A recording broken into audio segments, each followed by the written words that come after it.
दोस्तों, आज तक आपने स्कैरी पंपकिन को इतना सारा प्यार दिया है, उसके लिए तहे दिल से शुक्रिया।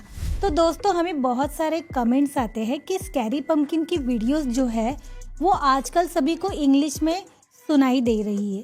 तो दोस्तों, मैं बताना चाहूँगी कि यूट्यूब पे एक नया अपडेट आया है, एक फीचर आया है जो कि बहुत ही बढ़िया फीचर है, जिसमें आप वीडियोस अलग अलग लैंग्वेजेस में सुन सकते हो। जैसे कि स्कैरी पंपकिन के हिंदी वाले वीडियोस आप अब इंग्लिश में भी सुन सकते हो। आपको वीडियो के सेटिंग में जाना है और वहाँ से ऑडियो चेंज करना है और आप अब स्कैरी पंपकिन के सारे वीडियोस इंग्लिश और हिंदी दोनों लैंग्वेज में एंजॉय कर सकते हैं। तो दोस्तों, स्कैरी पंपकिन को सब्सक्राइब करना भूलना मत।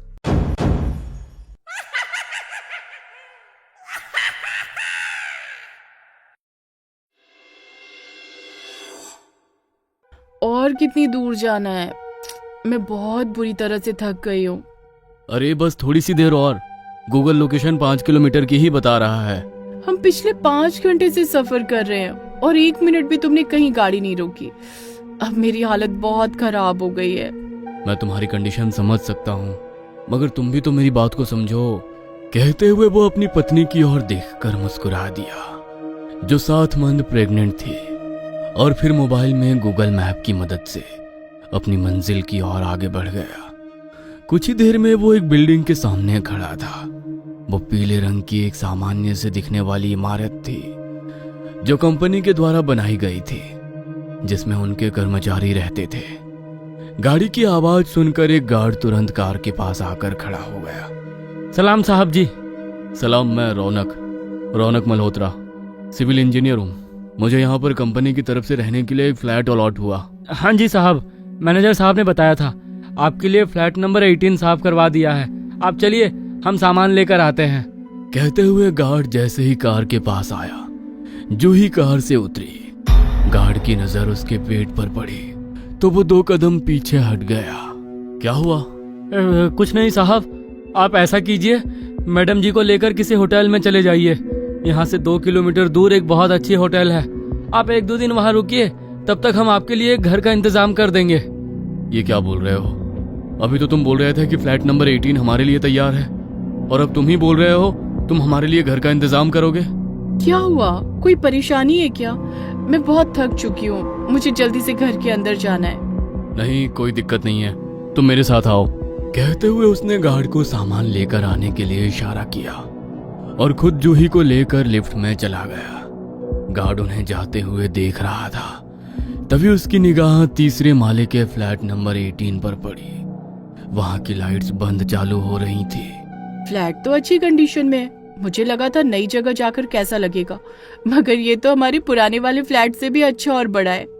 अरे अब हमारा बच्चा आने वाला है, और उसके आने के पहले ही देखो, मेरा भी तो प्रमोशन हुआ है, तो फ्लैट भी तो बड़ा होगा। दोनों पूरा फ्लैट घूमकर देख रहे थे। उनके पीछे पीछे एक परछाई भी चल रही थी, जिसके हाथों में एक गुड़िया थी। वो उन्हें देखकर मुस्कुराने लगी। उसी रात के तकरीबन 1:30 बजे जूही को अपने बेड पर किसी और के होने का एहसास हुआ। कोई उसके पेट पर हाथ घुमा रहा था। रौनक, ये क्या कर रहे हो? प्लीज मुझे सोने दो ना। कहते हुए उसने उस हाथ को हटाया तो हाथ बहुत ही खुरदुरा और गर्म था। जूही का हाथ गर्मी से जल गया। वो चीख पड़ी। जूही, क्या हुआ? यहाँ कोई है। अभी उसका हाथ मेरे पेट पर था। यहाँ तो कोई नहीं है। तुम्हें कोई भ्रम हुआ होगा, शायद सफर की थकान होगी। कितनी भी थकान हो, ऐसा भ्रम नहीं हो सकता। ये देखो, मेरा हाथ भी जल गया। कहते हुए उसने रौनक को अपना हाथ दिखाया, मगर हाथ नॉर्मल ही था, कोई जलने का निशान नहीं था। देखो, मैं कह रहा था ना कि कोई भ्रम हुआ होगा। नई जगह है, शायद इसलिए तुम्हें नींद नहीं आई। आओ मेरे पास आओ, मैं तुम्हें सुला देता हूँ। कहते हुए रौनक ने जूही को सुला दिया।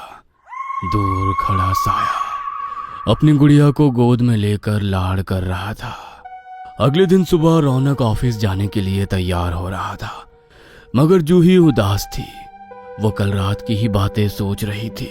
क्या हुआ? क्या सोच रही हो?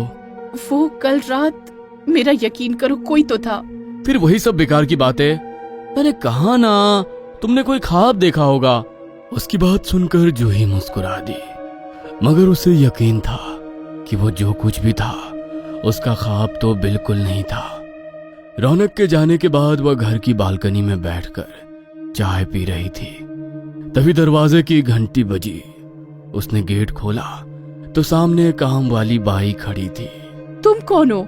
मुझे गार्ड ने भेजा है। वो बोल रहा था आपको घरगुती काम के लिए बाई चाहिए। हाँ, बाई तो चाहिए, मगर 24 घंटे के लिए। मेरी हालत तो तुम देख ही रही हो। ऐसे में मुझे पूरा दिन देखभाल की जरूरत है। मेम साहब, क्या है ना, हम पूरे दिन इस घर में नहीं रह पाएंगे और हम तो ये कहेंगे कि आप भी कहीं और रहने लग जाओ। वही आपके लिए सही है इस घर में। वो और कुछ बोल पाती, इससे पहले ही किचन में बर्तन गिरने की आवाज आने लगी। वो भागकर वहां गई तो एक काली बिल्ली थी जो अपनी लाल लाल आंखों से उन्हें घूर रही थी। उस बिल्ली को देख वो बाई वहां से भाग गई, मगर जैसे ही वो लिफ्ट में दाखिल हुई वो काली बिल्ली भी वहां मौजूद थी। अगो बाई, ये बिल्ली यहाँ कैसे? वो बाई कुछ कर पाती, उसके पहले ही देखते वह काली बिल्ली एक साए में बदल गई और वो जोर जोर से रोने लगी। उसके रोने की आवाज इतनी भयानक थी कि उस बाई के कान से खून बहने लगा और देखते ही देखते उसके कान के साथ साथ नाक और मुंह से भी खून निकलने लगा। किसी को समझ नहीं आया कि उसकी मौत कैसे हुई। शाम को रौनक जब घर लौट कर आया तो उसने देखा कि जूही उस बाई को लेकर परेशान थी, क्योंकि वो जूही से ही मिलकर गई थी और उसके साथ ये हादसा हो गया था। देखो, मैं तुम्हारी हालत समझ सकता हूँ, मगर प्लीज तुम उदास मत रहो। ये हमारे बच्चे के लिए अच्छा नहीं है। जब से यहाँ आए हैं ना कोई परेशानी सामने आ ही रही है। कुछ तो अलग है जो नजर नहीं आ पा रहा। तुम इस बारे में ज्यादा मत सोचो। ये बताओ, तुमने कुछ खाया? रौनक की बात सुन जूही ने ना में सिर हिला दिया तो रौनक ने तुरंत एक फूड ऐप से खाना ऑर्डर किया और दोनों खाना खाकर कमरे की बालकनी में बैठे थे। चंदा है तू, मेरा सूरज है तू, ओ मेरी आँखों का तारा है तू, जीती हूँ बस मैं तुझे देख कर, इस टूटे दिल का सहारा है तू, चंदा है तू, मेरा सूरज है तू। जूही वो आवाज सुन इधर उधर देखने लगी, मगर उसे कोई नजर नहीं आ रहा था। तभी उसकी कोख में पल रहा बच्चा भी जोर से किकिंग कर रहा था। एक और आवाज, दूसरी ओर बच्चे की फास्ट मूवमेंट के कारण जूही अपनी जगह से खड़ी हो गई। कौन है? कौन है? सामने आओ। क्या हुआ? किसे आवाज दे रही हो? अभी कोई यहाँ पर लोरी गा रहा था। उसे सुनकर हमारा बच्चा भी तेजी से किकिंग कर रहा था। देखो। कहते हुए उसने रौनक का हाथ पकड़कर अपने पेट पर रख दिया, मगर बच्चा कोई भी मूवमेंट नहीं कर रहा था। क्या यार, तुम भी? रात का समय है, हमारा बच्चा भी सो रहा है। चलो तुम भी सो जाओ। वैसे आजकल कौन सी वेब सीरीज देख रही हो जो ये सारी बातें तुम्हारे दिमाग में आ गई? रौनक, क्या सच में तुम्हें मेरी बात पर यकीन नहीं? मैं सच बोल रही हूँ। मैंने उसका होना महसूस किया है। रौनक हैरान होकर उसकी ओर देखने लगा, फिर उसे धीरे से अपने गले लगाया और बोला, इस घर में तुम्हारे और मेरे अलावा कोई नहीं है, तो तुम्हें किसकी आवाज आई? और वो लोरी यदि कोई गा रहा होता तो मुझे भी तो सुनाई देती। कहते हुए वो जूही को बेडरूम में ले जाने लगा तो बेड पर एक साया गुड़िया को सुला रहा था। उसे देख रौनक भी डर गया था। वो 2 कदम पीछे हटा तो वो साया उसे देखकर मुस्कुराने लगा। चंदा है तू, मेरा सूरज है तू, ओ मेरी आँखों का तारा है तू। ये बच्चा मेरा है, इसे मुझे दे दो, इसे मैं लेकर आऊंगी। कहते हुए उसने अपना हाथ लंबा कर जैसे ही जूही के पेट पर रखा, जूही को तेज दर्द हुआ।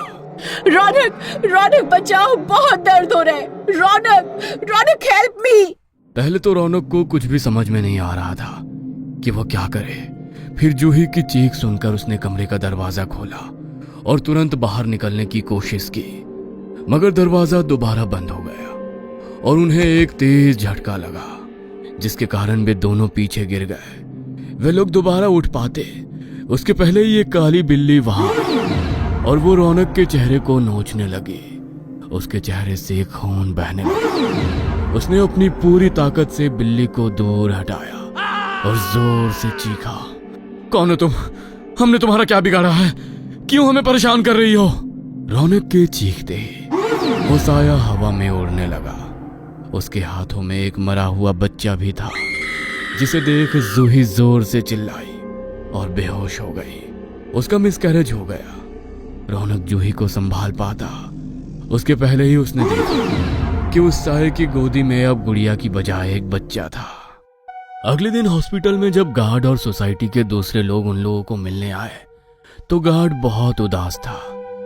मुझे माफ कर दो साहब, सब मेरी ही गलती है। जब मैं देख लिया था कि मैम साहब माँ बनने वाली है तो भी मैंने आपको उस फ्लैट में जाने दिया। मुझे रोक लेना चाहिए था आपको। मुझे माफ कर दो। आखिर उस घर में जो हमारे सामने आया वो सब क्या था? हमें कुछ भी समझ नहीं आया। वो औरत और वो बच्चा कौन है? कुछ समय पहले वहां पर एक साहब रहते थे। उनकी पत्नी मां नहीं बन सकती थी। उनकी मानसिक स्थिति थोड़ी खराब हो गई थी। वो एक गुड़िया को अपना बच्चा समझकर पाल रही थी।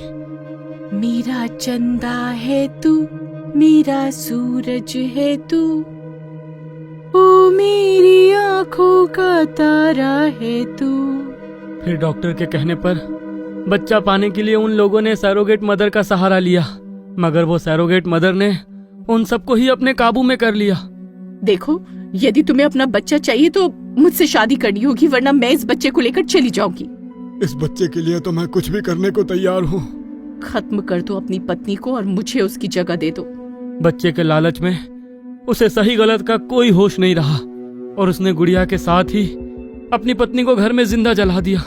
लोगों को लगा शॉर्ट सर्किट हुआ, मगर तब से उस औरत की आत्मा उस घर में रहती है। मैम साहब को देखकर शायद उसे उस सरोगेट मदर की याद आ गई होगी जिसने उसे धोखा दिया। उसने अपना बदला मैम साहब से लिया। अपने बच्चे को खोने के बाद जूही की दिमाग की स्थिति ठीक नहीं थी, इसलिए रौनक उसे उस शहर से दूर लेकर आ गया। मगर आज भी फ्लैट नंबर 18 में देर रात लोरी की आवाज सुनाई देती है। कहीं आप भी तो फ्लैट नंबर 18 में नहीं रह रहे हैं? ये कहानी आपको अच्छी लगी हो तो हमें सब्सक्राइब करें, हमारा इंस्टाग्राम और फेसबुक पेज जरूर फॉलो करें। और हाँ दोस्तों, सब्सक्राइब करना भूलना मत।